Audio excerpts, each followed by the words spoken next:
eu sou Alexandra Dias, sou a diretora do espetáculo Cães.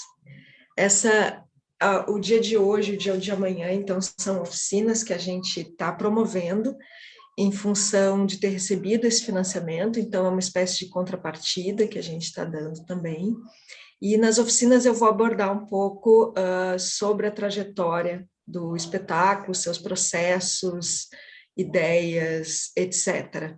Tá? Então, eu vou ler aqui a ficha técnica, a diretora sou eu, preparação corporal é do mestre Jarrão, a dramaturgia do espetáculo é da Tatiana Duarte, isso vocês vão ver na oficina de amanhã, quem vai participar, né, que teve essa adaptação para esse modo audiovisual, né, então a dramaturgia é assinada só do espetáculo, que é da Tatiana.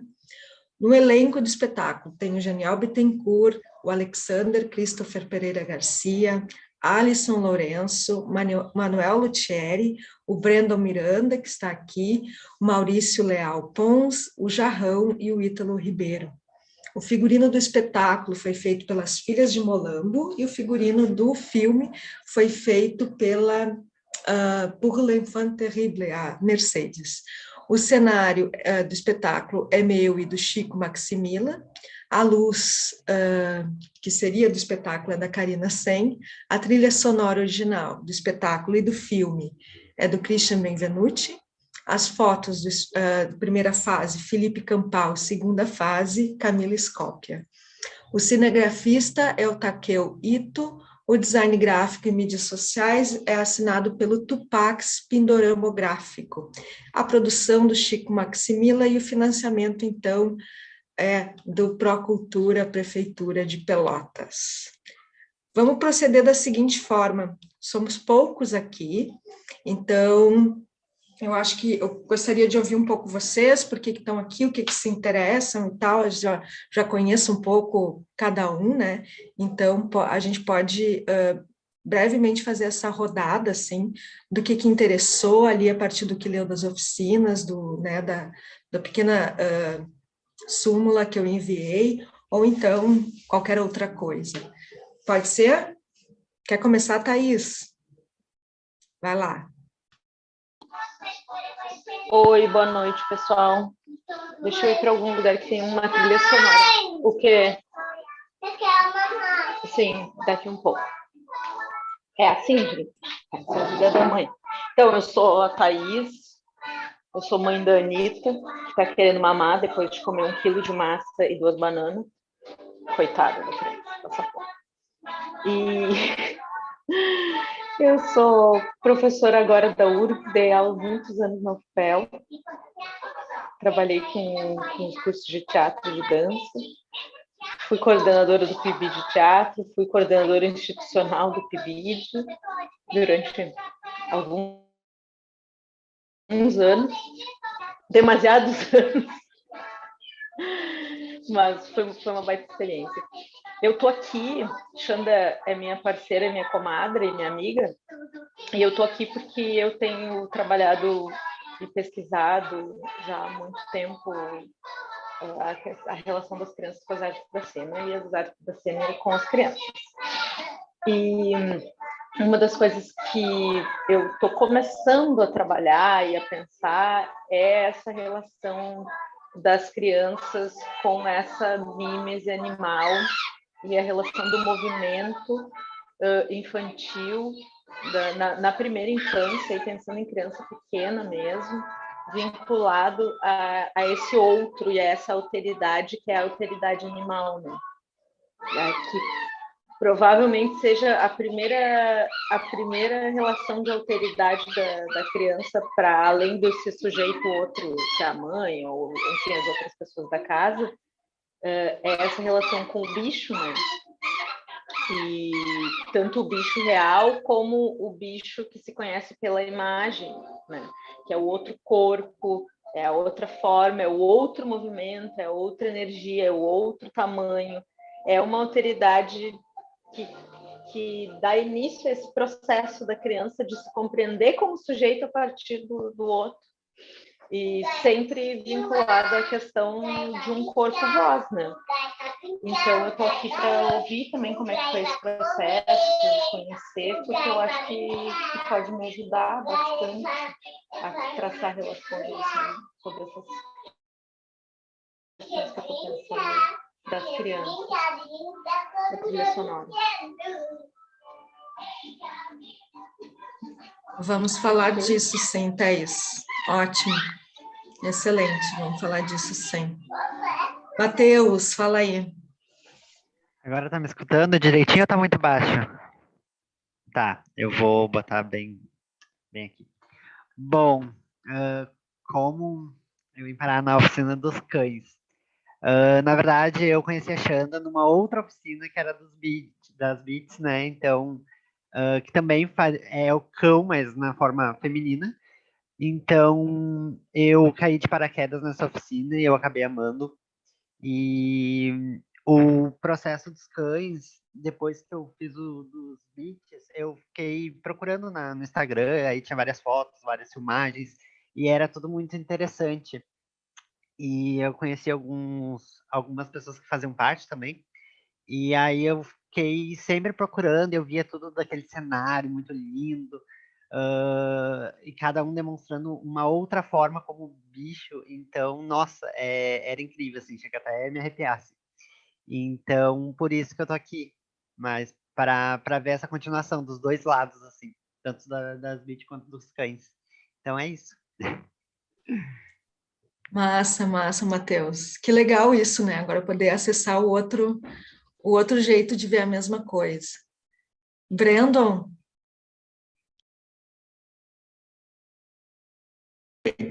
Oi. Então, eu tô aqui porque, como eu participo da Cães e todo esse processo, né, que tu sabe bem como foi, eu, sei lá, achei que eu tinha que estar aqui, participar e tal. É sempre bom poder é, pegar mais experiência sobre as coisas que a gente trabalha.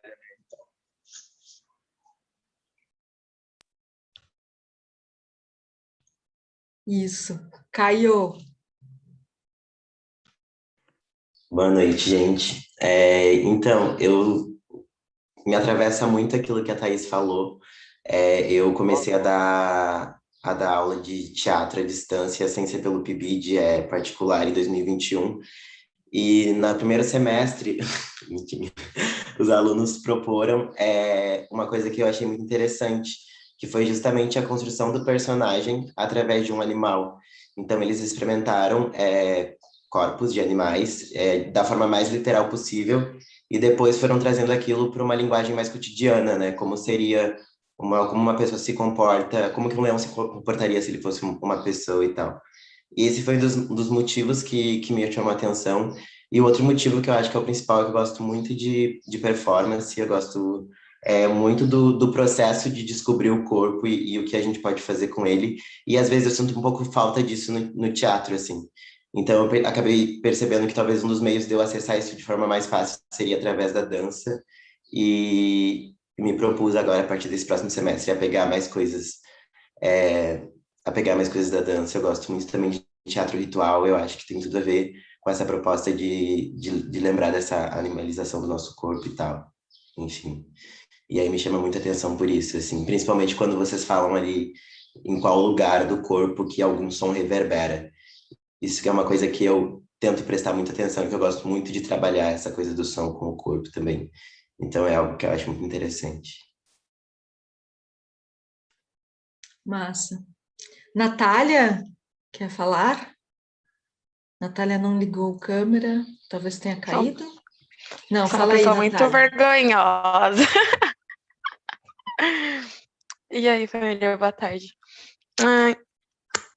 Eu sou amiga do Alisson, né? E daí ele tinha me falado sobre esse trabalho. E aí eu vi que ia ter oficinas, e daí eu me inscrevi pra ver como ia ser. E daí eu faço dança, né? Eu achei que ia ser interessante participar. Massa.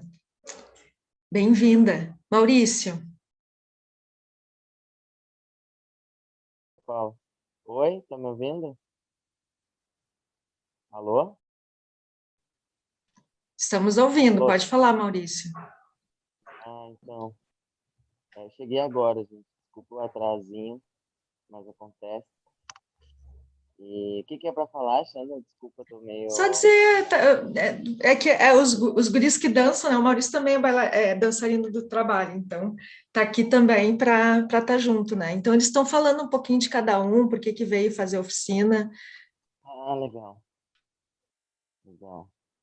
Eu vim fazer oficina para não perder o feeling, não perder o meu devir cão pela estrada. E é um encontro muito importante, assim. A gente criou um núcleo mesmo, assim, de fortalecimento entre o corpo de baile, né? E uma amizade muito bonita, assim. Eu sou muito grato por participar disso. Muito obrigado. Massa, que legal. Quer falar, Alisson? Oi, gente, vocês me escutam?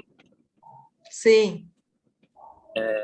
Eu não vou abrir a câmera hoje, assim, porque eu, enfim, tô na loucura de viajar e tudo mais. Mas eu tô aqui para isso, assim, também, para conectar com cães e tá nessa cachorrada toda. E vivenciar tudo isso, revivenciar tudo isso de novo e sempre estar pensando isso. Tá bom, legal. Legal assim, ó, a gente vai estar, então, acessando esse material de uma outra forma agora, né, de uma forma diferente, porque estamos nesse modo remoto, assim, né, então, com o pessoal que dança ali no grupo, a gente, né, se encontra para trabalhar, então é totalmente diferente, e também a experiência que o Matheus teve também foi bem presencial, né, Matheus, assim como o pessoal que é do grupo também, então esse é um novo modo de acessar o mesmo material, né, para quem já passou por ele, assim. E então vai ter alguma coisa mais aprofundada ali da trajetória, tá, para chegar nisso, e principalmente essa visão mais... quais são as ideias, conceitos, teorias que fizeram a gente chegar nessa proposta, tá? Que é uma proposta de corpo, que é uma proposta de corpo para o corpo dançante, tá? Então, vou começar, então, fazendo essa viagem pela antropofagia, tá? E por um conceito específico de antropofagia, que é o que eu estou trabalhando aqui, e depois a gente vai fazer algumas experimentações com o corpo, tá? O ideal é, sim, estar de câmera ligada, porque aí a gente consegue se ver, né? Duas coisas importantes que eu preciso falar para vocês antes da gente começar, que está sendo gravado esse encontro, tá? Mas é uma gravação que é somente para comprovação, ela não vai ser vinculada em nenhum lugar, então fiquem tranquilos em relação a isso, certo? Então, eu vou começar abordando com vocês essa questão da antropofagia, que foi o conceito primeiro desse trabalho, tá? É importante que vocês saibam que esse trabalho é um desdobramento de uma pesquisa que eu comecei fazendo lá no meu doutorado, tá?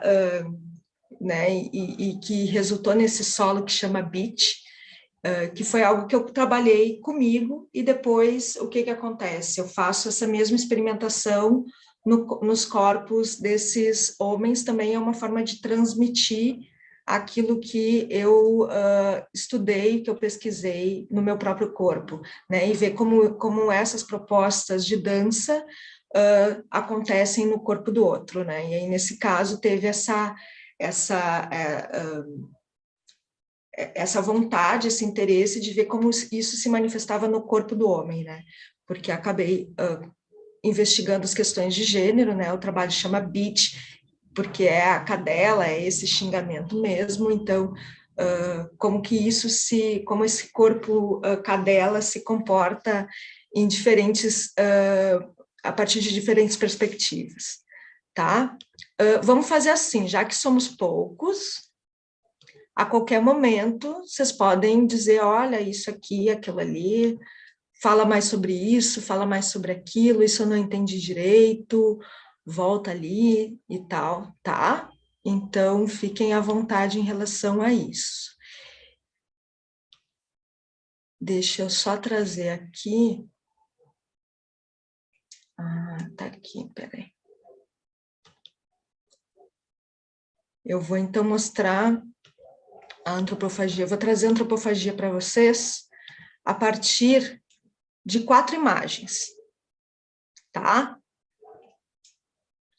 A primeira imagem é essa aqui, que está na tela de vocês. Espero que vocês estejam visualizando. Vocês podem fazer assim, tá tudo certo? Estão vendo? Ótimo. Tá. Então, essa imagem aqui é de 1592. Tá? Então, ela é bastante antiga. E é uma imagem do Théodore de Bry, que chama Cena do Canibalismo. É uma gravura sobre tela colorida. Uma gravura colorida. E ela mostra, então, essa cena de canibalismo a partir da visão dessa pessoa que está com o dedo para cima, apontando para Deus. Vocês enxergam aqui ele, barbudo, no fundo? Esse aqui é o Hans Staden. O Hans Staden escreveu esse livro que chama Duas Viagens ao Brasil. E ele faz, então, o primeiro relato por escrito sobre esse ritual antropofágico do canibalismo, como ele é praticado pelos índios tupis no Brasil. Lembrem que tem outros rituais de canibalismo antropofágicos por toda a América, né? A importância do Hans Staden é que ele traz esse relato a partir da sua própria experiência como cativo dos índios tupis brasileiros, tá? Então, esse relato, né, que foi publicado em 1500, ele é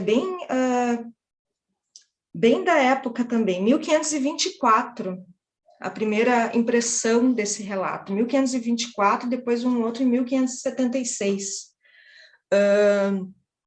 E o Théodore de Bry, um dos trabalhos dele era fazer essas gravuras. Ele não fez só do relato do Hans Staden, mas de vários exploradores das Américas e também das Índias. Então, se vocês colocarem Théodore de Bry, vocês vão ver várias imagens dele, que são a partir desses relatos, né? Então, ele não estava lá assistindo o ritual antropofágico, mas ele tem um relato a partir, ele faz a imagem, cria a imagem a partir da leitura desse relato, que é do Hans Staden, que é um explorador alemão, cristão, e que tem a visão dele a partir desse ritual, né? Então, aqui ele está sendo retratado, né, com a mão, né, o dedo apontando para Deus e mostrando o horror que é dessa cena, certo? Então, é importante primeiro dizer isso. Está cortando aqui, eu não sei se é a minha internet. Está cortando para mais alguém? Sim? Para mim, tá de boa. Tá de boa? Tá, então vamos devagarzinho. Então, essa imagem é uma imagem que retrata, então, esse ritual, né? Aqui o corpo humano todo desmembrado, né? E se vê que é uma prática comunal, né? Se vê que são corpos também europeus, né? A gente pode dizer, né, de mulheres bem europeizadas, né? Não são como a gente tem esse contato com o povo índio hoje, né? A gente sabe que os corpos são corpos distintos destes que estão retratados aqui, mas a gente vê que é um ritual da tribo como um todo, né? Com crianças, inclusive, participando desse ritual, tá? Então, eu ofereço para vocês essa primeira imagem, que ela é de um contexto bastante específico. Eu vou fazer agora um salto, tá? Um salto enorme, e vou trazer para vocês a imagem do Abapuru, da Tarsila do Amaral. Provavelmente, vocês já cruzaram com essa imagem, já devem ter visto, né? Ela é de 1928, tá aqui o pé, isso é importante também. Nessa época, então, Oswald de Andrade e toda aqueles grupo de artistas ali, né, a Tarsila do Amaral inclusa, e o Raul Bopp, eles olharam esse quadro e disseram, esse quadro ele está trazendo uma imagem, uma proposta de Brasil, ele está trazendo uma leitura de uma releitura, uma estratégia diferente e que, para a gente, remete à antropofagia, a esse ritual canibal que os índios brasileiros praticavam. Então, ele, a partir desse quadro, ele batiza, então, esse movimento antropofágico no Manifesto Antropófago, que é publicado no mesmo ano, em 1928 também. Tá? Então, esse quadro é o que dá nome ao movimento, né? A antropofagia como cultura, a antropofagia como proposta também de arte, né? E como uma proposta também identitária brasileira. Então, a gente vai entrar nisso, mas talvez não muito hoje. O que esse quadro remete a vocês? O que vocês lembram quando olham esse quadro? Vocês querem falar ou não?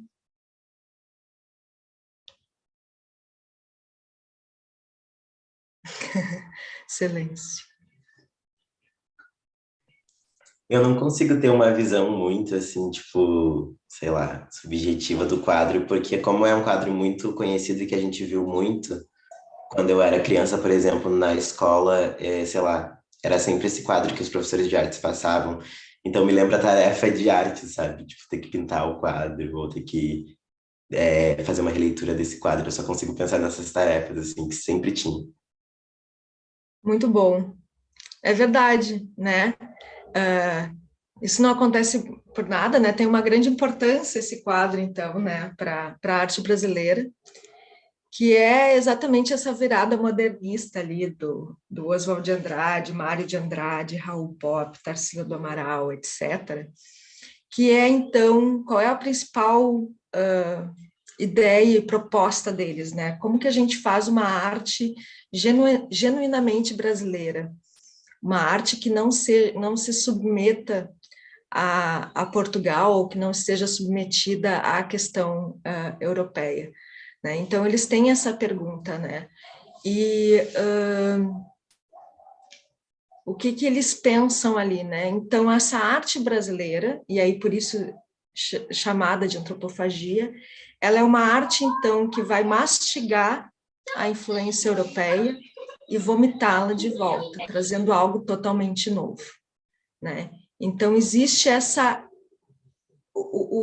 na ideia da proposta deles, né, existe, então, esse movimento de mastigar aquilo que está fora, então, vomitar, digerir aquilo e trazer algo diferente, novo, mas, sim, aceitando que existe uma influência externa que é muito importante e que é significativa. Então, ela vai ser comida e vai ser vomitada de volta.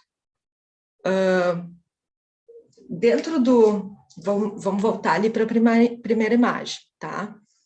O Hans Staden, no Duas Viagens ao Brasil, ele fala que o ritual antropofágico é um ritual de seleção também. Não é qualquer guerreiro que é comido. São só aqueles que têm por que serem comidos, né? O que acontece com ele é muito interessante. Ele não vai ser comido, ele fica meses cativo, assim, ele fica muito... O ritual antropofágico não era só um dia, né? Não era só o dia, capturei e vamos comer. Ele demorava bastante tempo para acontecer, certo? De 3 a 6 meses, em que essa pessoa que era capturada, né? Isso é importante dizer também que era um ritual antes da invasão portuguesa no Brasil, tá? Então, era um ritual praticado pelos povos índios, assim, de forma geral. Então, capturou alguém de outra tribo, essa pessoa ficava vivendo com a tribo, tá? E convivendo e aprendendo, né, ali junto com, tendo os mesmos costumes, enfim. Ela era muitas vezes, né, colocada no centro de uma roda, pintada, colocavam penas de galinha, e era muito debochada também, né? Os índios tinham essa prática de tirar sarro dessa pessoa que seria comida, né? Então, inclusive, o Hanstaden, ele relata assim, olha ali, lá vem minha comida pulando, porque a pessoa ficava amarrada e tinha que pular, que nem, sabe, fazendo pulinhos, assim, então eles tiravam muito sarro, inclusive as mulheres e crianças também participavam muito disso. O que acontece ali, então? O Hanstaden, ele rezava muito, e muitas vezes em que ele foi ser morto, né, em que ele estava preso ali e seria morto, ele acabava chorando e pedindo para Deus para não morrer. E os tupis achavam aquilo o fim da picada e acabavam que, então tu não. Tu a gente não vai comer, a gente vai comer aqueles guerreiros que merecem, ou aqueles guerreiros honrados, né? Inclusive, tem um diálogo do Hanstaden com outro guerreiro de outra tribo que está rindo e que está feliz, está amarrado e rindo, feliz ali de estar participando do ritual e dizendo, olha, isso é uma morte honrada, eu sei que agora, então, essa tribo, ela vai, né, comer da minha carne, isso me faz feliz, isso é um fim digno, né? E o Hanstaden acha aquilo um grande absurdo, acha realmente que existe uma questão ali que ele realmente não compreende, assim ele relata. Então, a gente tem duas visões acontecendo ao mesmo tempo ali, né? A visão do Hanstaden, que acha isso tudo um grande horror, e uma visão né, do povo índio, que percebe isso como parte da sua sociedade, né? Como parte, com um ritual que é bastante importante na sua convivência, né? E é um dos rituais mais fortes, porque foi um dos últimos a serem abandonados, né? A partir da invasão portuguesa ali, o ritual antropofágico durou ainda bastante tempo até ser finalmente abandonado, né? Então, para perceber a força que ele tinha, a importância que ele tinha para a tribo. Essa regra da seleção vai ser muito importante para os modernistas, em 1928. Então, o Oswald de Andrade, ele vai escrever isso no manifesto, que interessa, né, a tudo aquilo que não é meu, mas tudo aquilo que não é meu também tem uma regra de seleção. Eu não vou comer qualquer coisa, eu vou fazer uma seleção daquilo que eu quero comer. O que se come aqui no Abapuru, né, existem várias teorias em relação a esse quadro, tá? Várias propostas, assim, inclusive tem uma elaborada pela neta da Tarsila do Amaral, que diz que é apenas um autorretrato da própria Tarsila que deu o quadro, então, para o seu amante na época, que era o Oswald de Andrade. Mas uma das ideias e das propostas ali em torno dele é que ele é uma antropofagia do pensador, do Rodin, né? Se a gente percebe essa mão da pessoa aqui, né, apoiando a cabeça, a gente pode remeter a essa ideia, então, do pensador, aquela escultura bastante conhecida. Porém, ele está, então, num sertão brasileiro, né? Essa figura está num sertão brasileiro, né? Um sol bem amarelo, bem forte, um cacto, né? Que remete àquela região, e um pé, né? Um grande pé ali em primeiro plano.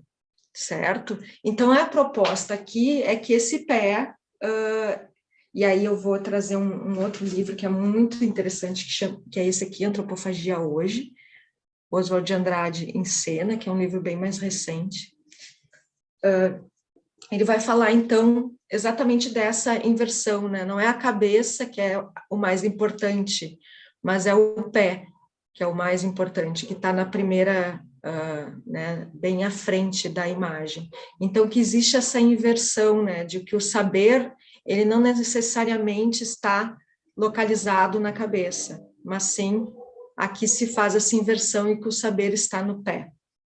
Isso vai ser bem importante mais adiante lá para a gente chegar nos movimentos do cães. Parece que eu estou dando uma baita volta, né, mas nós vamos chegar lá, tá? Alguma questão sobre o ritual antropofágico, gente? Até agora? Tá, tem uma questão importante que eu tenho que trazer para vocês. Eu vou trazer já a terceira imagem. Peraí, que eu acho que tem coisas no chat. Ninguém queria comer o cagalhão. Exatamente, Thaís. Ninguém queria comer o cagalhão do Hans Staden. E ele diz que ele fazia, em inglês chama whining, né? Eu não quero. Ele fazia alguma coisa assim. E rezando e pedindo a Deus, e eles achavam aquilo, né, o fim da picada, assim, eles relatam isso no livro, assim, esse aí não merece, nem francês ele é, sabe, ele é de uma, né, eles nem reconheciam direito ele como inimigo, né, então não merecia. Aqui a gente dá um baita salto também, essa pintura aqui, 2018, tá, e é do Denilson Baniwa, e chama reantropofagia, tá? A gente vai puxar aqui, vai fazer essa ligação com isso aqui e com isso aqui. A partir dessa antropofagia lançada lá pelos modernistas, como uma proposta, então, de chegar nessa arte genuinamente brasileira, existe um cabedal imenso de obras, né? Peças de teatro, pinturas, poemas, quadros. A Tarsila pintou vários quadros em torno da antropofagia também. Então, existem vários trabalhos em função disso. A grande crítica em relação ao movimento antropofágico e à Semana, né, Moderna de 22 é que os modernistas, então, se interessaram por uma questão, né, de trazer essa questão do povo índio, né, trazer esse ritual do povo índio para a arte, sem necessariamente olhar para o povo índio, né? Então, eles trouxeram isso como uma ferramenta, que seria, então, traria uma arte genuinamente brasileira, né, na época, mas não olharam para, né, nenhum momento, eles fizeram, né, esse resgate sem em nenhum momento considerar a questão indígena, né? Essa é uma das maiores críticas, lembrando que Oswald de Andrade, toda aquela galera ali, eles eram herdeiros quatrocentões, eles tinham, né, terras e terras de Brasil, assim. Então, eles realmente participavam de uma elite paulistana, né, e essa estratégia que eles trazem, de trazer, então, algo que é dos nativos da terra, é uma estratégia que as vanguardas históricas lá também vão fazer, né. Lembrando que teve um manifesto do Francis Picabia, que foi manifesto de anos, foi manifesto era 1921, 22, em que ele escreve o Manifesto Canibale, também olhando para essa questão do índio e enxergando o índio, então, como essa alma pura, uma alma boa e tal. E, na verdade, o que o Oswald faz é propor isso, então, como uma ferramenta artística para todo esse movimento que, então, ia detonar essa visão de Brasil que a gente conhece até hoje, essa visão tropicalista, essa visão conectada né, como a Thaís falou lá, as plantas e tal, a gente, né, tem essa visão de Brasil e que serviu muito ali a um contexto histórico também que vai se desdobrar depois, que ali a Era Vargas e tal, então isso vai colaborar com isso. Vou dar um salto, então, aqui na reantropofagia, do Denilson Baniwa, que o que ele faz? Ele coloca ali dentro do cesto do índio, Denilson Baniwa é um artista, né, do povo índio, e aí ele traz a mandioca, né, o mani, traz os elementos indígenas e traz a cabeça do Mário de Andrade, né, dentro desse cesto aqui. Então, é uma reantropofagia, ele come os antropofágicos, né, e aí ele quer de volta a antropofagia, então, para o povo índio, e reescreve uma proposta de manifesto, né? Depois eu posso passar o link para vocês também do manifesto do Denilson Baniwa. Então, ele retoma, né, reconvoca para o povo índio a antropofagia. Então, fazendo essa crítica àquele movimento de 1920, que se começa em 1928, mas também ao mesmo tempo que ele faz a crítica, ele também diz, mas isso é uma estratégia possível também de Brasil, né? Ele não rechaça, mas ele diz, isso é possível, tanto que eu quero comer, isso é uma homenagem, né? Eu quero comer o Macunaíma, eu quero comer Mário de Andrade, né? Isso é importante também para a arte feita pelo povo índio hoje, né?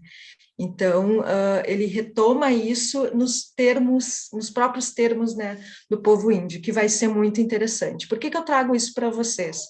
Porque isso vai ser importante no jeito que a gente vai encarar a antropofagia no corpo, tanto lá na BIT, como eu encaro no meu solo, como a gente vai encarar no Cães. Aí eu já chego aqui agora, né? Estou chegando no corpo.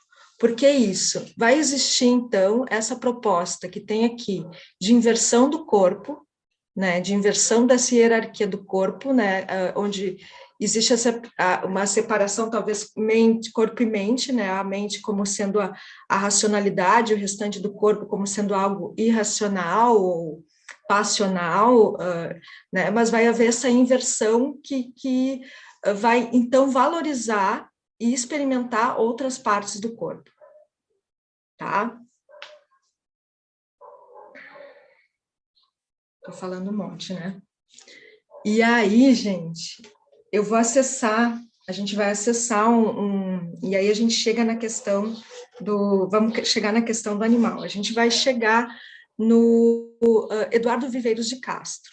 Eu não tenho uma imagem aqui. Ele escreve um livro, então, que chama Araueté, os tupis brasileiros. Como é que é? Araueté é um povo tupi da Amazônia, aliás, está aqui, ó, o livro dele. Espera aí, deixa eu voltar lá para a imagem. E ele vai falar, então ele faz né, esse trabalho, ele é um antropólogo brasileiro, né, nosso colega professor, ele está lotado lá na UFRJ, no Museu Nacional, e ele escreve, então, a tese de doutorado dele vai ser sobre os índios Araueté, e vai escrever sobre a antropofagia a partir da relação que ele tem com essa tribo, né, nesse período de convivência dele. Então, ele vai começar a pensar a antropofagia não como um ritual, ele vai escrever sobre isso, né, não como um ritual de vingança, que é o que está colocado aqui, um ritual de vingança, mas como um ritual de incorporação do outro. Né, ele vai falar muito sobre isso, né? O Oswald já trazia isso, né? O incorporar o outro e transformar aquilo, né? Só que quando o Oswald fala, ele regurgita, né? Eu vou regurgitar e trazer uma coisa nova, ou vomitar e trazer uma coisa nova. O Eduardo Viveiros de Castro, ele diz que é um ritual de alteridade em que, então, eu me transformo. O eu é transformado. Então, que é a partir de uma noção de eu que é diferenciada. O que acontece lá no ritual? O guerreiro que captura, né, o guerreiro da outra tribo, aquele que será comido, ele vai ficar em isolamento, né? E ele vai, então, fazer marcas no corpo, né?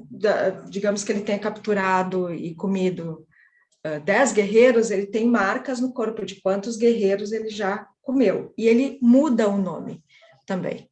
O nome dele passa a ser mais um, né? Então, seria Alexandra, Caio, Mateus, Maurício, Thaís, Natália, né? Então, ele passa a ser outro, né? Então, ele é um ritual também de transformação, em que ele vai se ver, então, pelo olhar do outro, né? E é isso que o Eduardo Viveiros de Castro vai dizer que é a proposta do perspectivismo ameríndio, tá? O perspectivismo ameríndio é chegar, então, nessa, e que aí o Ailton Krenak vai falar também, o Denilson Baniwa fala disso também, eu tenho uma outra imagem ali dele daqui a pouco, que é esse incorporar o outro no eu, tá? E ver e perceber-se como outro, tá? E isso parte de uma noção de identidade que é extremamente porosa e aberta, de uma identidade que ela se transforma com a vida e se transforma na relação com o outro. Por isso o ritual antropofágico é tão comunitário e por isso tão importante também, porque ali se dá essa celebração da alteridade dentro dos rituais do povo índio, né? Principalmente ali os tupis e os guaranis. Certo? Então vai haver essa incorporação do outro. Eu vou falar mais um pouco e daqui a pouco a gente vai experimentar isso, tá, gente? Aqui eu trago uma outra imagem, a última, também do Denilson Baniwa. Aquela gente que se transforma em Catitu, de 2018, também técnica mista. Essa questão do perspectivismo, ela ultrapassa a ideia, e aí a gente chega na questão dos animais. Ela ultrapassa a ideia da incorporação do outro somente do homem, ou das mulheres, né? Mas no momento que se come a carne também do animal, também se está passando, nessa visão, se está passando por um ritual de antropofagia. Aí não se come a carne do homem, né? Não se come a carne da mesma espécie, mas se come a carne também do outro. Porque nesse perspectivismo, o que une, e aí talvez vocês vão ter que me perguntar aqui também, o que une aos homens, né? E quando eu falo homens é humanidade, tá, gente? Porque falta outra palavra. Mas o que une as pessoas aos animais não é a animalidade, mas a humanidade. O animal se vê como homem, se vê como ser humano. O animal não se vê como bicho. Ao ver-se como ser humano, ele age como ser humano também. Percebem isso? É difícil de explicar, né? E a pessoa que consegue transitar entre um e outro é o xamã. E talvez isso faça ligação com a questão infantil também, sabe? A pessoa que consegue transitar entre ser humano, pessoa, e o ser humano do animal é o xamã, é o ator, né? É aquele que consegue se enxergar pelo olhar do outro. Entende? Tem uma fala aqui no Hans Staden que é muito significativa nesse sentido.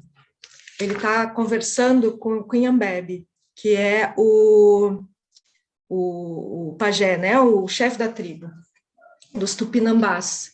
E o Cunhambebe, ele está comendo uma carne humana, né? Acabou de acontecer o ritual, eles estão jantando, e aí ele fala assim, ó,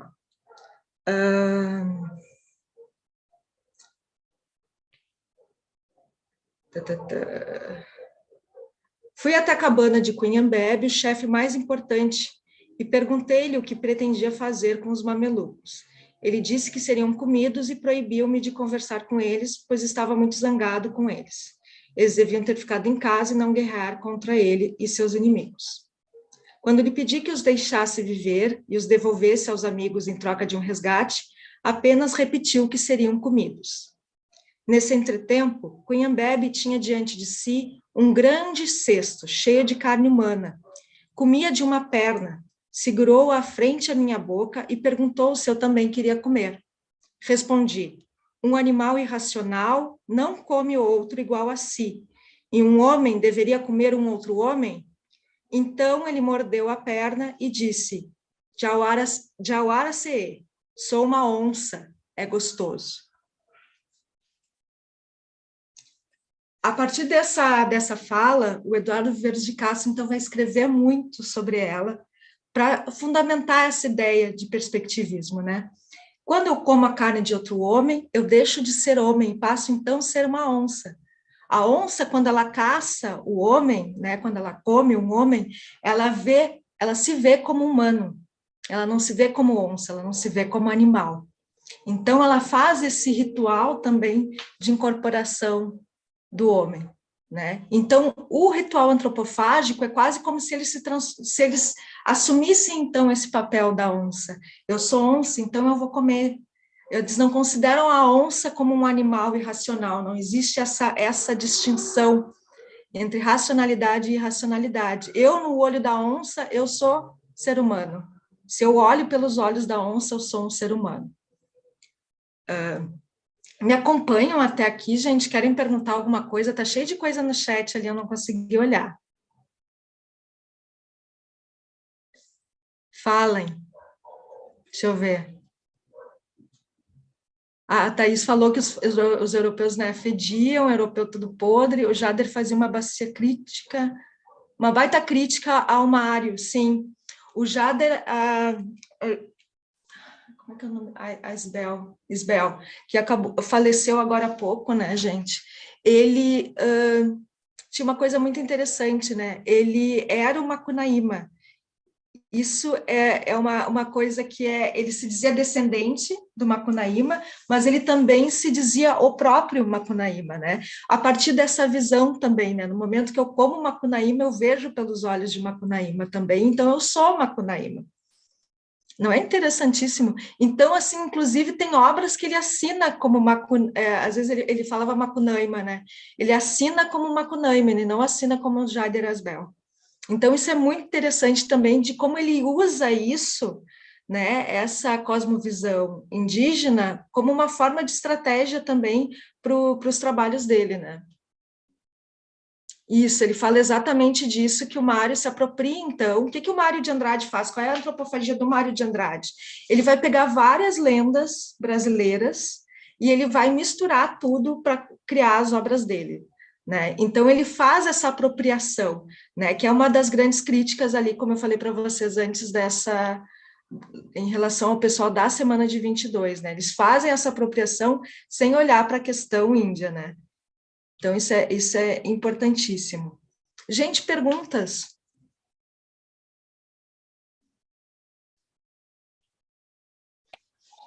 Nada, fala mais sobre essa coisa dos bichos, está muito interessante, da incorporação do bicho, da diferença do bicho que não tem diferença na relação do ser humano. O que eles vão falar, então, ali? Existe tanto o Eduardo, né, que fez esse trabalho bem profundo nisso, como tem também a Tânia Lima, né, que trabalha com o Eduardo, eles escrevem alguns artigos juntos, mas ela também vai desenvolver uma tese que fala disso da cosmologia indígena a partir dessa perspectiva, né. Então, eles vão falar que é essa natureza relacional, assim, né, que os seres humanos estão sempre em composição com o mundo. Então, de que a gente não está apartado, de que não existe esse olhar hierárquico, né, de que o ser... Que as pessoas estão num lugar e que os animais estão no outro, né? Mas que a gente tem e de novo, né? O Ailton Krenak vai falar isso direto, né? De que a gente é seres de um mesmo lugar, né? E que essa visão de que no olhar deles eles também são humanos nos ajuda a entender essa horizontalidade, né? De relações, né? E não só aí com os animais, mas também com a floresta. Né, a floresta como uma grande entidade também. Eu me enxergo, a floresta também é humana, né? Então, se eu sou floresta, né, o meu inimigo quem é? Né? É o ser humano, então eu tenho que atacar. Então, eles fazem essa relação. Se eu sou onça, eu não sou caça. Eu estou em guerra com o ser humano que vem me caçar. Né? Então, a Tânia também vai fazer, ela vai olhar bastante para o ritual de caçadas do Catitu. É muito legal esse artigo dela. Eu vou passar a bibliografia para vocês ali no grupo do WhatsApp, tá? E aí ela vai fazer um relato dessa caçada do Catitu que ele pinta aqui, ó, que o Denilson Baniwa pinta, que é exatamente as pessoas, né, o pessoal da tribo, indo à caça, mas eles se entendem que os catitus estão em guerra com eles, que os catitus se veem como em guerra com os humanos naquele momento, e não se veem como submissos aos seres humanos. Né? Eles se veem em situações iguais. E se os humanos não estão protegidos o suficiente, olha a grande coisa, se eles não estão na vibração deles como tribo, eles podem, então, fazer uma virada ontológica e deixarem de ser humanos e virarem catitu. E aí que está o perigo. Se eles começam a se ver como catitus, ou a ver a guerra, eles saem, então, dessa posição de caçadores e se tornam ali os dois guerreiros.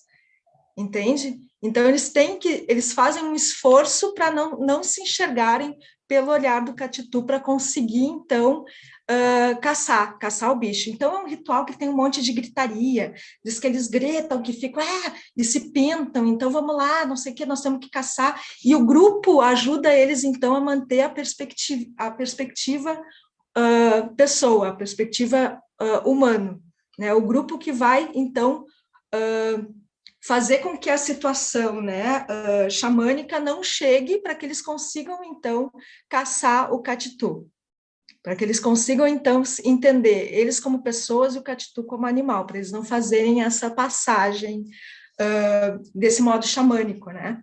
Mas que acontece, né, também, isso ela relata também, que acontece, às vezes uns vão, né, vão embora ali naquela coisa, não, ele se vê como catitu, ele está guerreando aquela outra tribo, né, então por isso que ele pinta isso, né, o homem dentro do catitu aqui, né,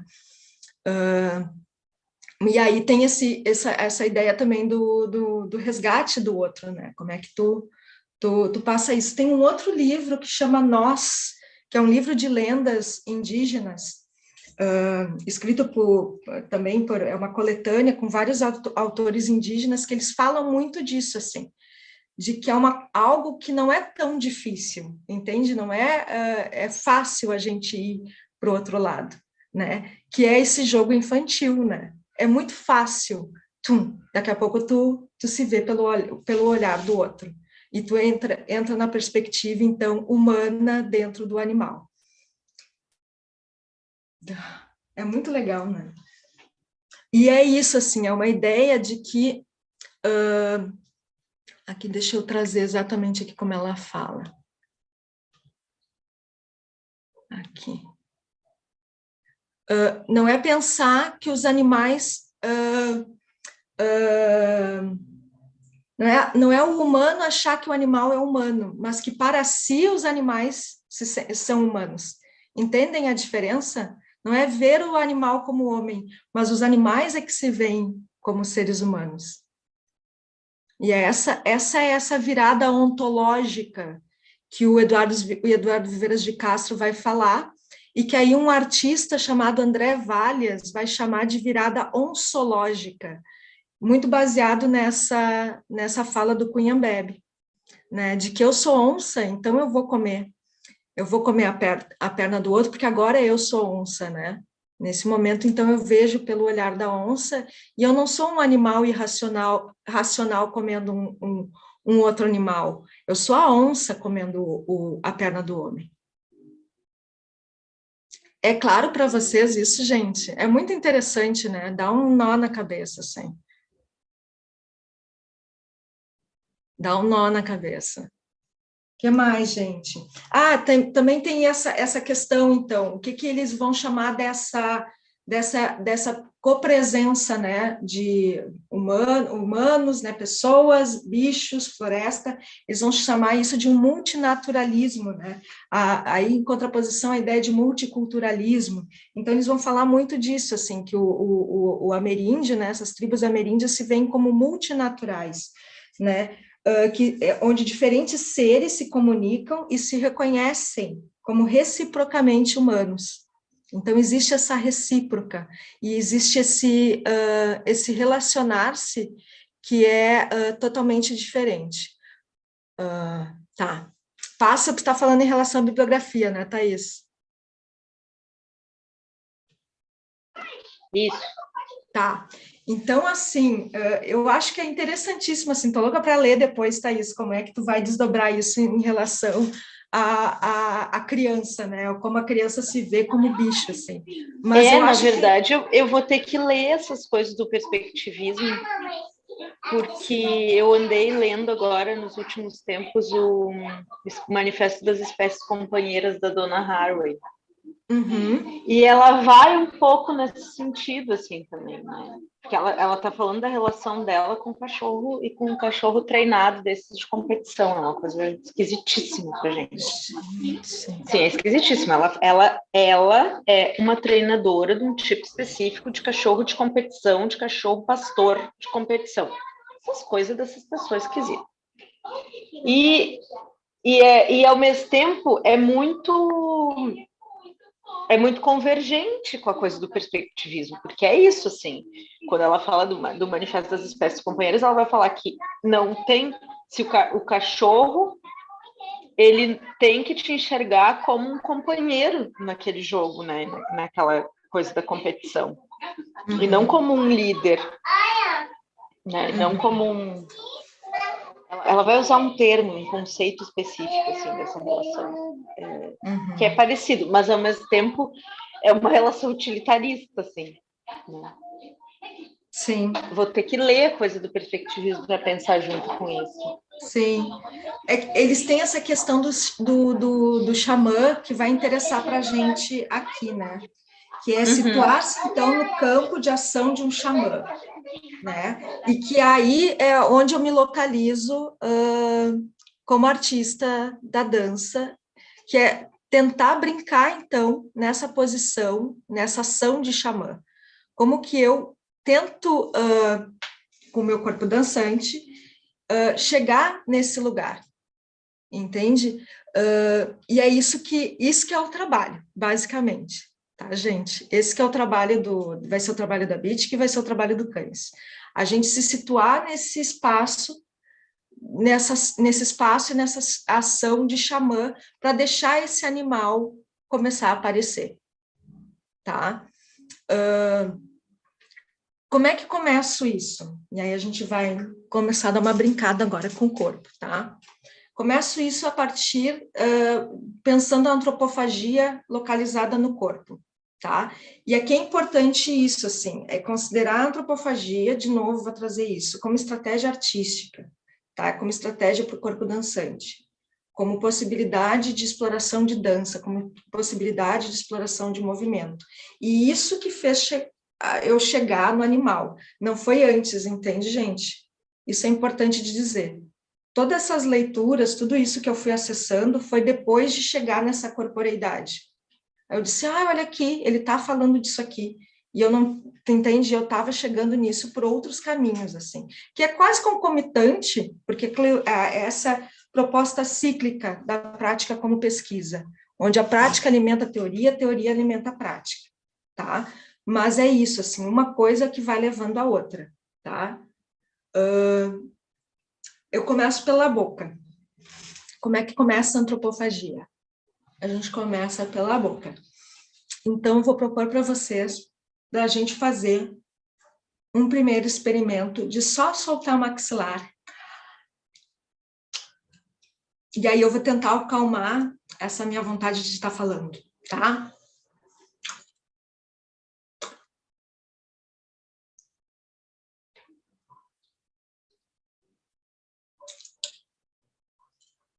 E aí a gente começa a pensar.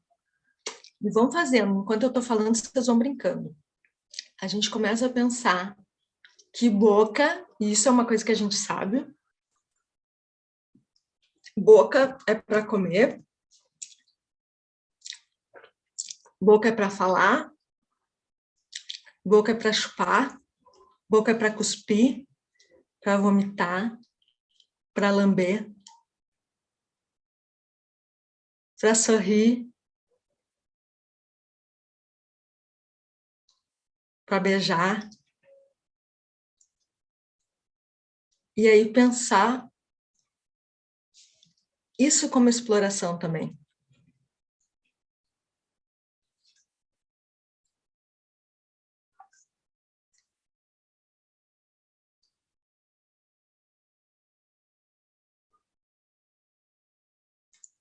E aí a gente começa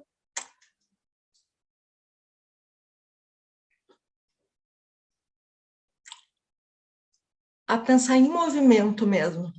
Como que na dança, e aí vou localizar na dança, porque é onde eu me localizo dentro da minha pesquisa também, a gente privilegia uns movimentos em detrimento de outros, né? A gente tem pouca coreografia de boca.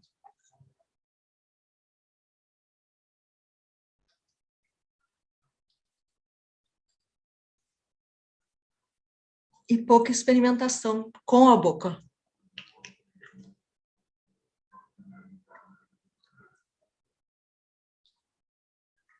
E como que a boca pode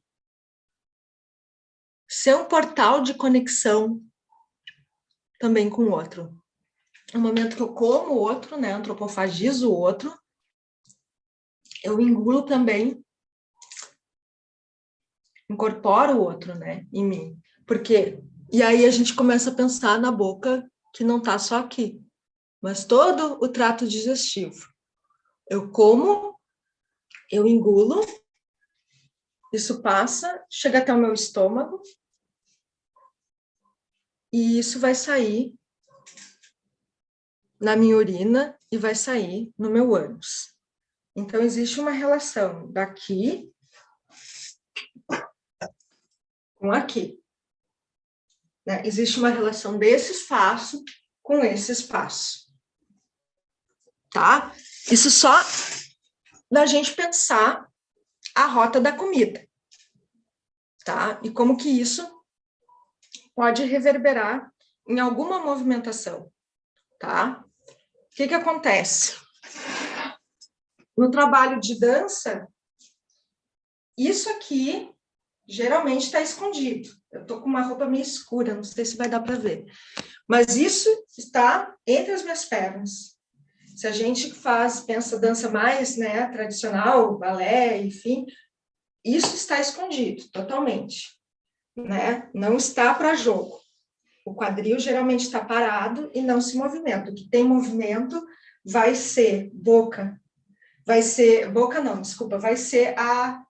o corpo como um todo e geralmente verticalizado e a cabeça num lugar de privilégio. A cabeça que sempre olha, né? Então a cabeça é sempre importante. Está sempre verticalizado e esse corpo vai ter esse lugar. Quando a gente começa a pensar em investigar a antropofagia no corpo, a gente começa, bom, a comida vai passar por aqui e vai sair por aqui. Né? Então, já começa a explorar outros lugares, né? Começa a explorar essa descida da comida até chegar embaixo, certo? Como que, então, na dança eu posso explorar isso, esse corpo com todos os seus espaços, tá? E aí eu começo, então, a pensar, bom, então, será que dá para pensar antropofagia por todos os buracos do corpo?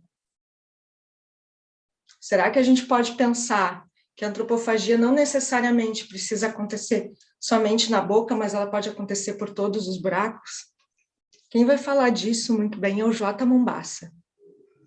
O J. Mombassa é um escritor brasileiro, queer, a J. Mombassa, desculpa, queer, que vai falar sobre, então, essa possibilidade de inversão antropofágica. O cu como também um lugar de comer. Tá? E como que a gente pode pensar o cu canibalizando também?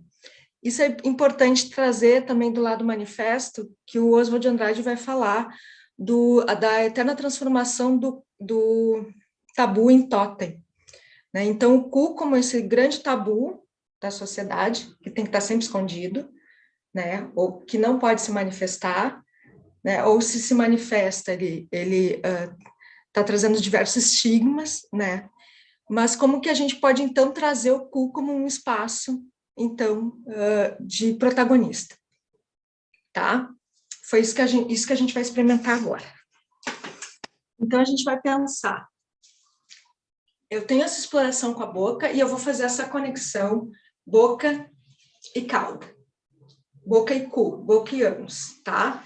E aí, se vocês quiserem, vocês podem fechar a câmera, fazem como vocês quiserem. Então, tenta pensar, eu estou comendo pela boca, né? E eu estou deixando o cu viajar nisso. E aí, pensar ao contrário. entra pelo cu e sai pela boca. Então, explora isso, um e outro. E, de novo, é uma metáfora para explorar o corpo, tá, gente? Nada está acontecendo de fato, né? No sentido de eu não estou comendo ninguém, né? E nem está expelindo nada, mas é uma proposta de dança mesmo. Então, que eu engulo e sai. E que vem e sai pela frente.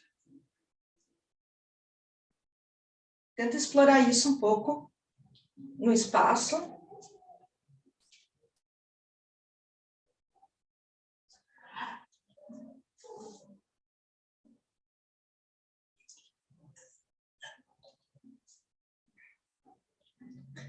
E ver o que acontece. Quando engole e joga para trás. E quando puxa pelo ânus e sai pela boca. Deixa isso navegar, então, pelo corpo. Tá? Explora. Essa conexão é a primeira que a gente explora no espetáculo. Conexão boca-ânus. Tá? Deixa isso acontecer. E vai pensando que esse canalzinho, essa ligação e essas coisas que a gente vai visualizando, né, e também ajuda a gente a pensar em imagens, que quando a gente é embrião, é o primeiro canal que se forma, é a primeira coisa que se forma boca e cu. E isso está ligado, né? Quando a gente é lá, projeto de alguma coisa, plano de existência, a gente tem essas duas ligações, boca e ânus. Então, isso é muito embrionário. E tenta chamar, então, essa conexão de volta.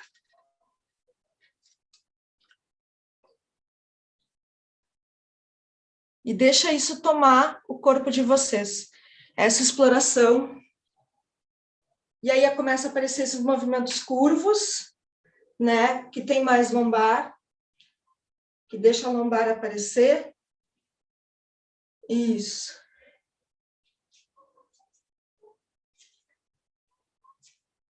Que deixa, então, a gente propor essa inversão, em que o cu é protagonista desse movimento.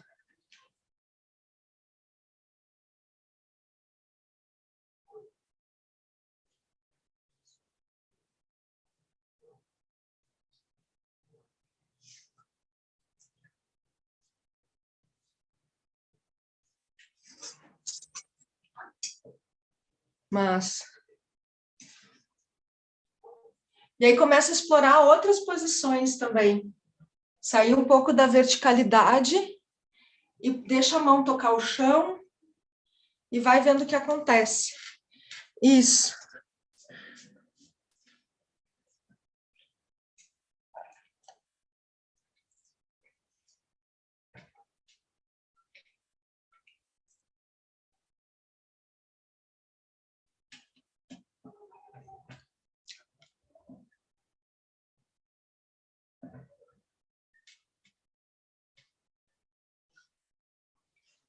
Tá. Agora experimenta. A gente vai tentar empurrar. Vocês me escutam? Empurra o céu da boca para cima. Imagina o céu da boca empurrando para cima. E percebe o que acontece com o esfíncter quando vocês fazem isso. Vocês sentem o esfíncter fazer isso? Mas tenta mesmo, é lá assim, quase um vômito. Pensa nessa ligação que é esfíncter boca. E isso é quase a evolução do vômito também.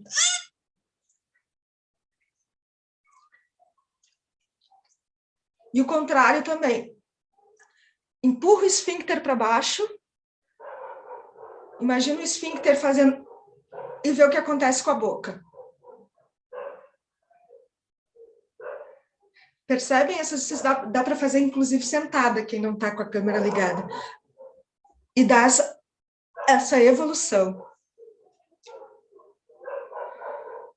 E isso acontece também com a cabeça, né? Deixa eu ver se eu consigo mostrar aqui.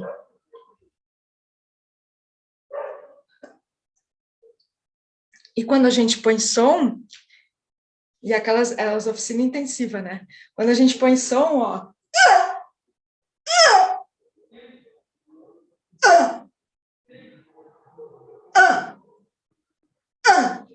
E aí que a gente começa a brincar com o latido do cães. É esse empurra para baixo.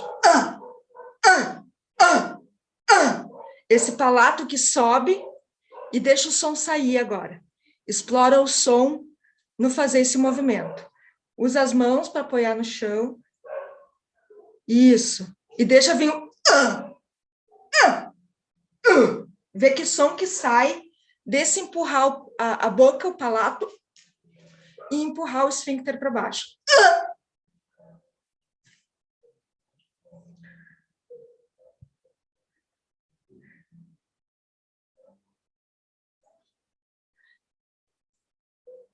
Ao explorar essa figura, essas coisas, que nada mais é na minha concepção, tá, gente? Porque explorar a antropofagia com o corpo, eu comecei a chegar no bicho. Eu comecei a chegar nesses animais.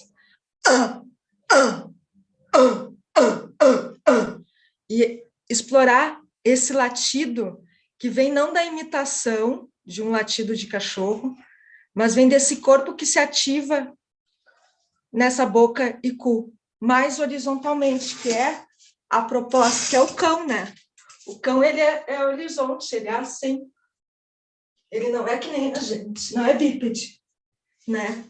O bicho que não é bípede, ele tem a horizontalidade entre o cu e a boca.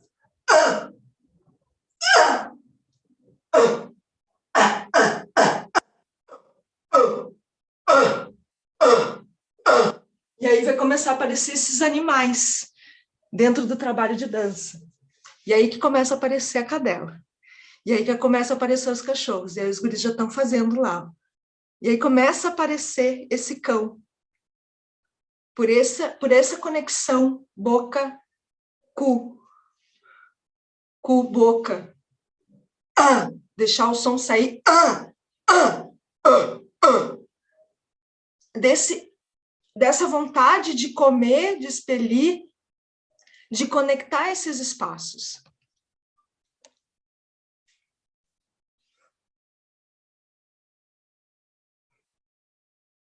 Estou vendo os guris experimentando lá. E aí traz um corpo que deixa de ser um corpo tradicionalmente como um corpo de dança, verticalizado, né? Aí esse corpo né, que está a cabeça separada do corpo, para ser um corpo mais animal, né? Um corpo que tem uma outra relação com o mundo, que é o corpo que a dança contemporânea muitas vezes propõe, né? Com trabalho de chão, com trabalho com esse trabalho aqui também, de explorar os apoios do corpo. A dança contemporânea ela vai fazer isso também, né? De explorar essas outras possibilidades, né? E aí começa a aparecer, então, esse corpo que não é vertical. Começa a manchar, começa a dar importância para outros lugares.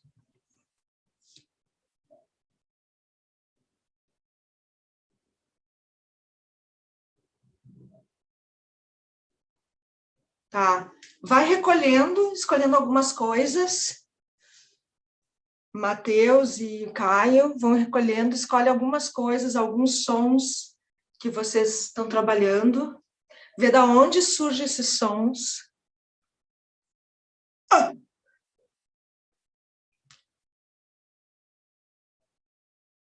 Isso, deixa essa curva acontecer, Caio, quando late, ó, quando tu dá uma descida no quadril e ó, deixa isso aqui. Isso.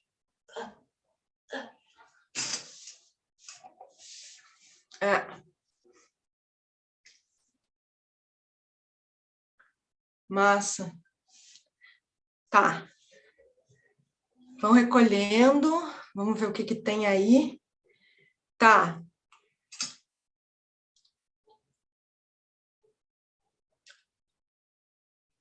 Tentem chegar mais perto da câmera agora e vamos tentar ouvir o que saiu de som desses cachorros. O Caio, inclusive, está assim. Vamos ver o que saiu de som. O que sai de som? Faz aí, Caio.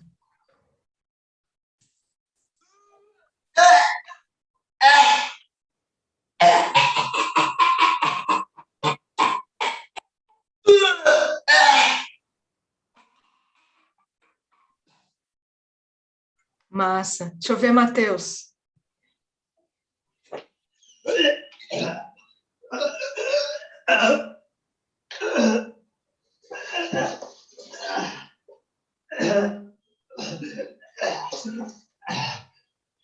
Massa. Alguém mais quer mostrar? Quer mostrar, Maurício?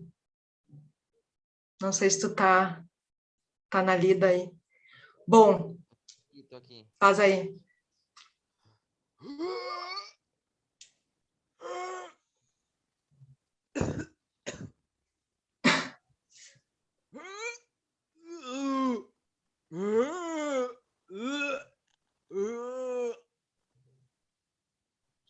Natália, Alex, vocês querem mostrar? Como é que vocês estão aí?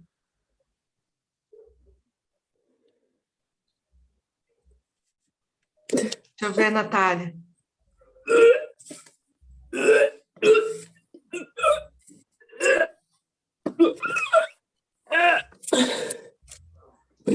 Nossa. Alex.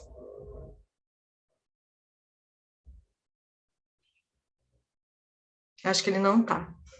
Tá. Transitar, então. Ali ele. Quer fazer? Faz aí teu latido. Vamos ver o teu...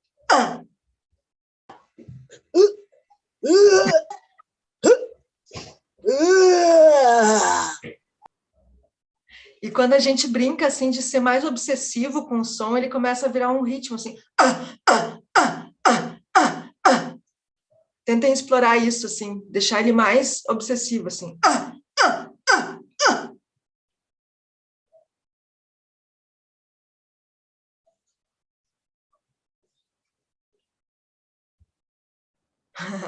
Massa. Olha só, engole um pouco saliva, massageia o pescoço. Pode molhar o lábio também. Dá uma crescida lá. Tá. Respira. Deixa sair o ar.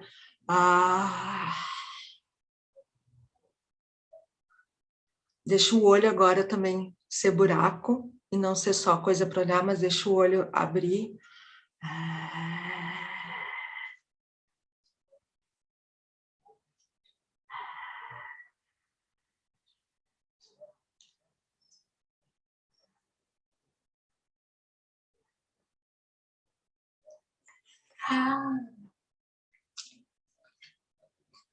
Vamos de novo, engole. Como que a gente pode, então, isso é uma coisa de improvisação em dança, tá, gente? Como que a gente pode, então, pensar que tudo está em jogo, tudo está no jogo, no corpo da gente. Nenhum espaço precisa ser interditado quando a gente está explorando. Entende? Isso que eu acho que o Mombassa vai ensinar muito lá, a partir dos estudos queer, lá da teoria queer. Nenhum espaço é espaço tabu. O que acontece quando a gente explora o corpo desse jeito? Sem nenhum tabu é impossível, mas explorando, inclusive, os espaços que são tabu. Entende? Na minha exploração, eu cheguei nessa figura da cadela. A cadela, ela não tem limite. A cadela, ela é tudo está no jogo, né? Então, ela vai... Tudo é lugar de dança. Né? Tudo pode aparecer, né? não existe espaço de privilégio, de hierarquia dentro do corpo. Isso eu cheguei lá nessa ideia da cadela, e aí que eu se associa com esse termo bitch, né? A bitch é essa mulher que se permite, né? É essa mulher que é muitas vezes julgada como autoritária, talvez porque tem essa posição. Eu vou com tudo que eu tenho. Então eu brinco com com o bitch e com a ideia de tanto o bitch como um termo, né, derrogatório, como também essa transespecificidade, né, eu ser mulher e ser também uma cadela, de fato, né, me ver a partir do olho da cadela.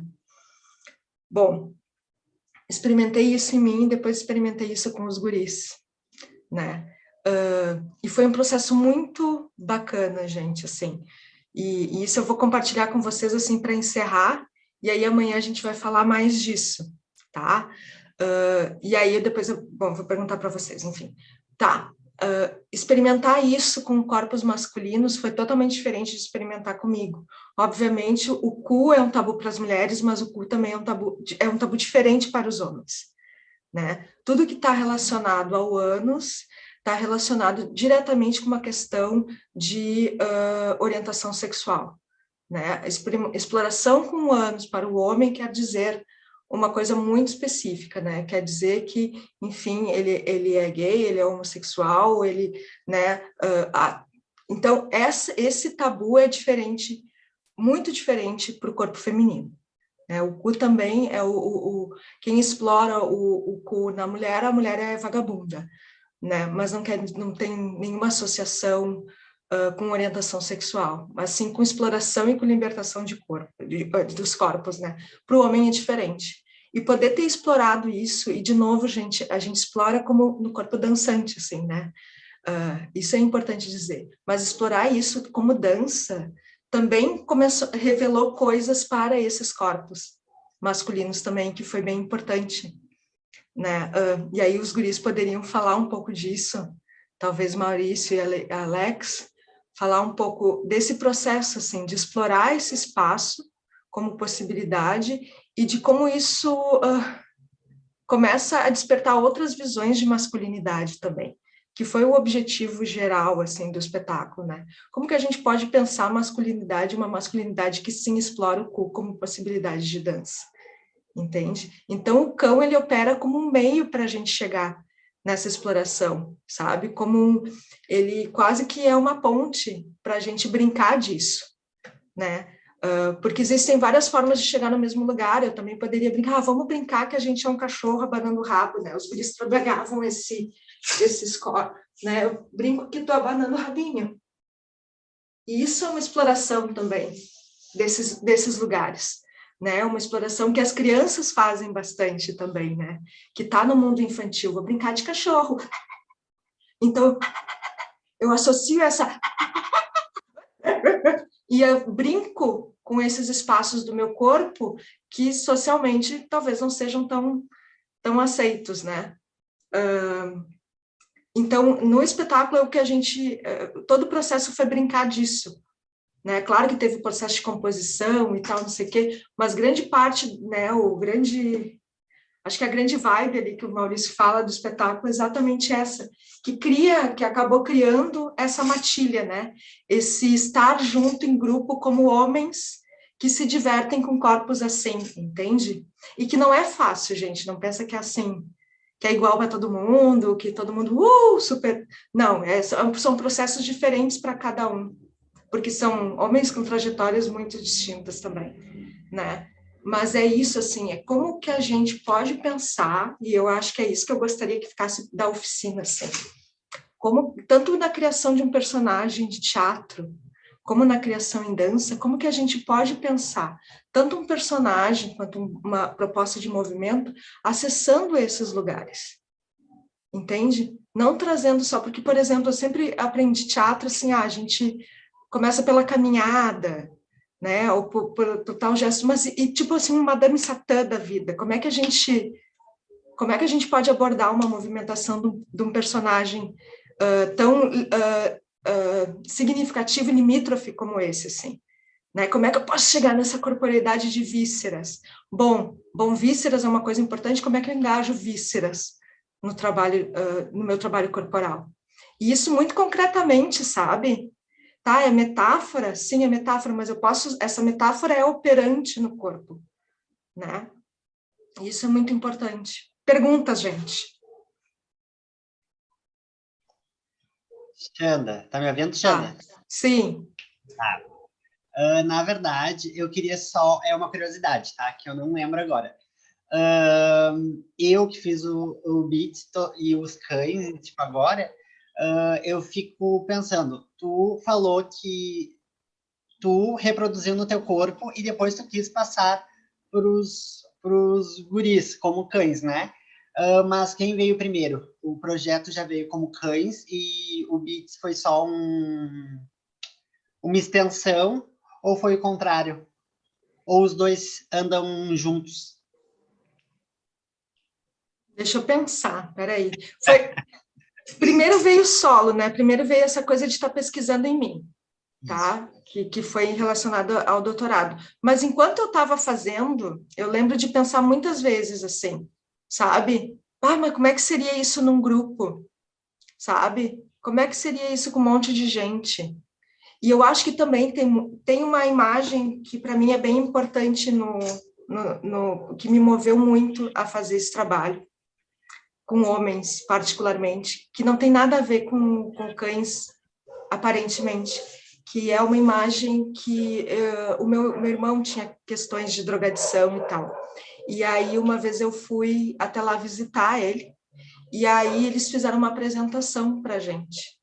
E aí eu vi aquele monte de homem, sabe, cantando uma música, assim, totalmente desengajados, assim, com aquilo, e tentando, enfim, aí passou um monte de coisa na minha cabeça. E eu pensei, nossa, que vontade de trabalhar com essa gente, alguma outra coisa, sabe, e, sei lá, propor outras coisas para esses corpos, porque eram corpos, assim, sem vida, sabe, e aquilo me deu, claro, me deu uma tristeza, né. E isso ficou martelando na minha cabeça por muito tempo, trabalhar com corpos que precisam de vida, de outras formas de vida dentro deles. Por isso, e essa coisa de trabalhar com homens ficou desde aquela época, isso já faz muitos anos, sabe? Desde aquela época eu fiquei com essa vontade. Inclusive, a gente trabalha uma cena no espetáculo que eles cantam, né, Alex? Tem isso, assim. Então, eles de certo modo, eles pegaram essa imagem para mim e transformaram, assim, que é muito lindo, sabe? Eu gosto muito da cena por isso, assim, pegaram a imagem e fizeram assim, criaram uma outra coisa, sabe? Então, essa vontade de trabalhar com homens é anterior, mas aí eu vi que ali, com essa ferramenta que eu tinha aprendido na Beat, eu podia chegar nesses corpos de um outro jeito. Respondi? Sim, respondeu. Tá. Tô amando, né? Tô revivendo o beat, só que de outra forma, como cães.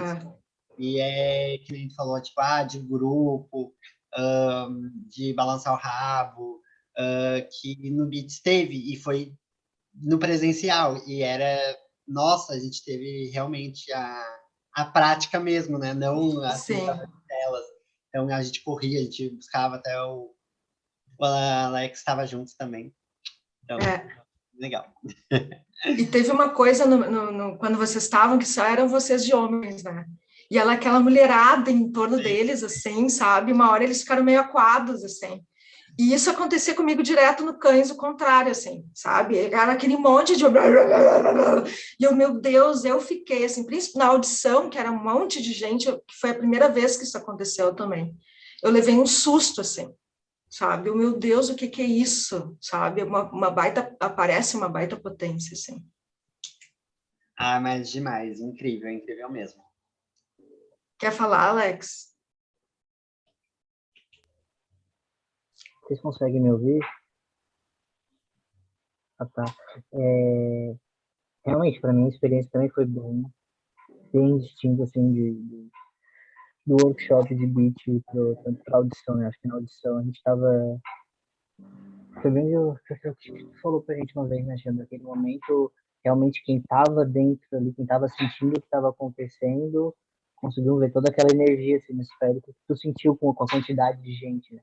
E a gente sentia também, porque são corpos masculinos, dentro de um contexto onde tem mais um monte de outros corpos masculinos, tudo se tocando, tudo se cheirando, pela primeira vez, assim, sabe? E quando foi com as mulheres, acho que tem isso, né, Matheus? A gente ficou meio tipo, caralho, olha esse mulherão gigante aqui em volta fazendo essas movimentações. Eu fiquei acuado, assim, sabe aquele que é acuado quando chega assim, aquela cachorra bem grande que domina todo o espaço. Era assim que eu me sentia, assim, sabe? Porque eu já tinha tido a outra experiência e tava tendo experiência com cães, né? Um pouco, assim. E com cães, uma experiência maravilhosa, menino. Isso é isso que eu quero dizer. Cada processo que está sendo, esse novo processo agora, pós-pandemia também. Foi muito lindo. É isso. Alguém mais quer perguntar, quer comentar? Eu queria dizer que eu gostei bastante.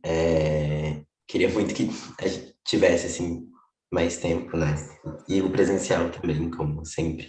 Mas é uma prática que me deixou bem feliz, assim, apesar de ter sido curta, porque fazia muito tempo que eu não me sentia vivo, assim, sabe? Em oficinas online e tal. Foi muito bom. E principalmente a tua fala do começo, falando sobre as artes, enfim, me fez fazer várias conexões, assim, eu fiquei com a cabeça fritando. E é muito interessante, né, isso que você falou também do cachorro, do cu tá na mesma altura, digamos assim, da cabeça, e me remeteu muito a outra imagem, que tem muitos cachorros que andam, e gatos também, né, com a cola para cima, então, tipo, totalmente oposto da gente, né, expondo, assim, o cu da mesma forma que expõe o rosto. E é engraçado porque mesmo quando a gente acha que não, por exemplo, eu me achava uma pessoa até então super tranquila com o meu cu, até colocar ele num contexto não erotizado, por exemplo, sabe? Onde eu tenho que pensar em, sei lá, eu fiquei pensando nisso de tipo no teatro, a gente, como você estava falando, a gente tem muito isso de falar pro aluno, por exemplo, aonde esse personagem te puxa, sabe? Onde é que tá a potência desse personagem? É no umbigo, é no olho? E eu nunca pensei que essa potência poderia ser no cu, por exemplo, sabe? Esse lugar de onde viria a força do personagem. Então eu achei muito bom, assim, eu tô com a cabeça fritando com várias ideias já. E foi muito produtivo, assim, essa oficina. Parabéns. Que massa. Tem Todo mundo. uma abordagem de educação somática que chama Body Mind Centering.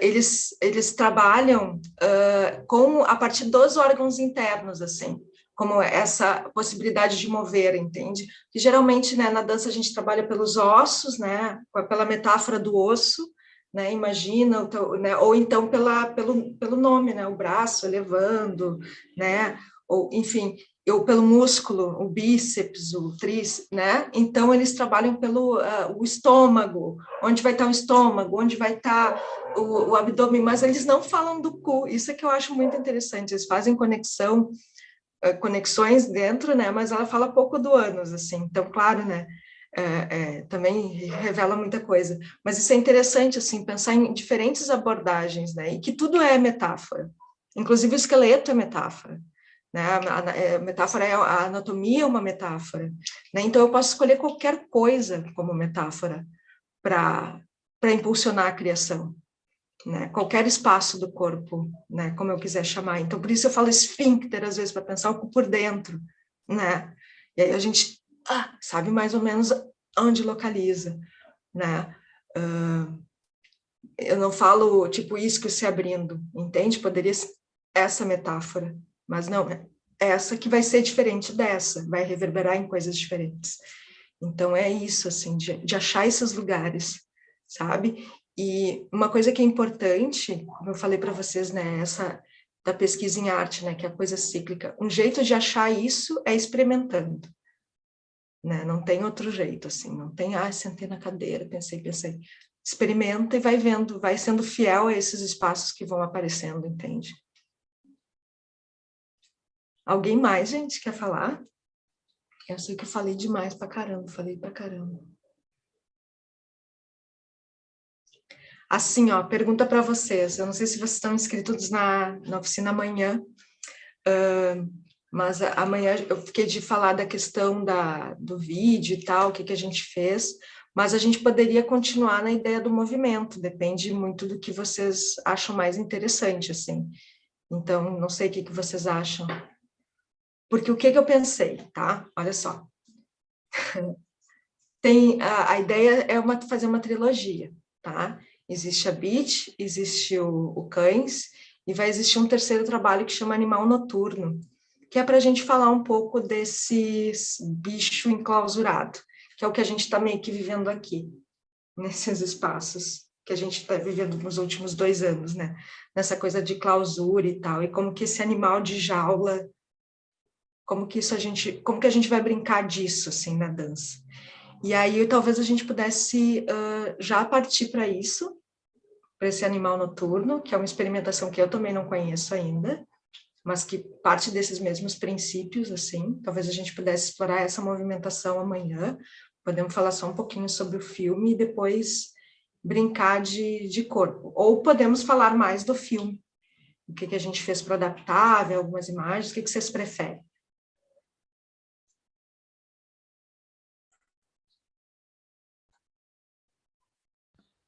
Eu prefiro o Animal Noturno, porque eu tô curioso. Tá.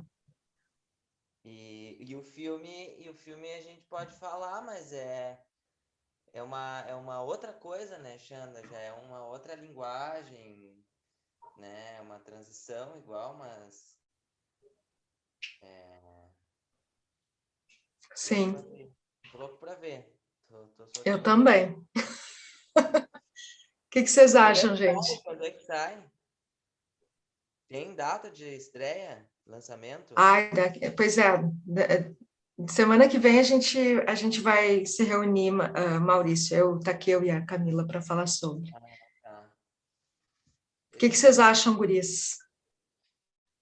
Vocês querem experimentar? A pergunta é, querem experimentar mais corpo ou conversar mais? O que vocês acham?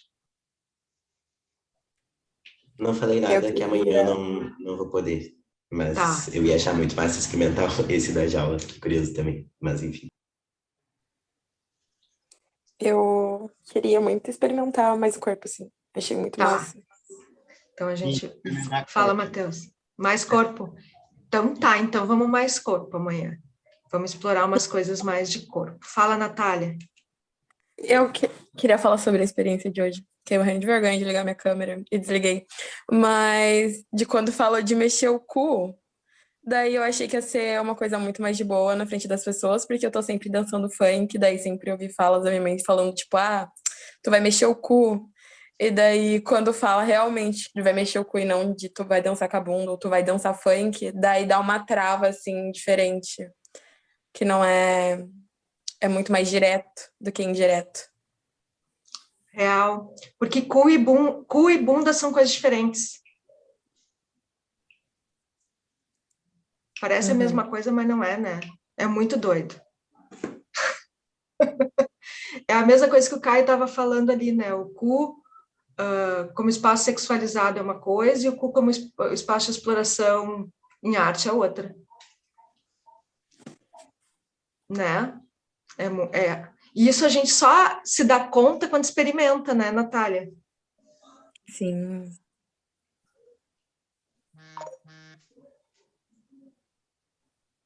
Né? Eu achei muito...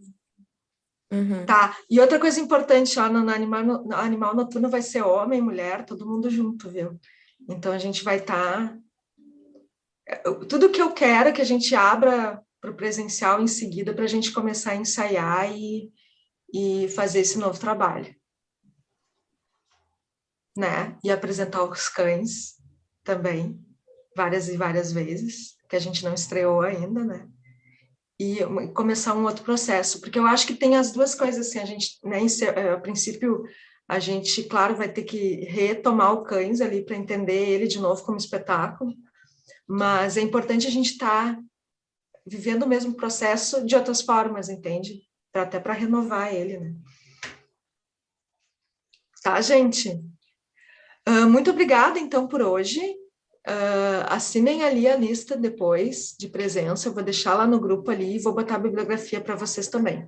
Avisem as pessoas que possam estar interessadas em estar aqui amanhã brincando com a gente, mas foi muito legal hoje, assim, achei muito massa a presença de vocês, estou bem feliz, e a gente continua.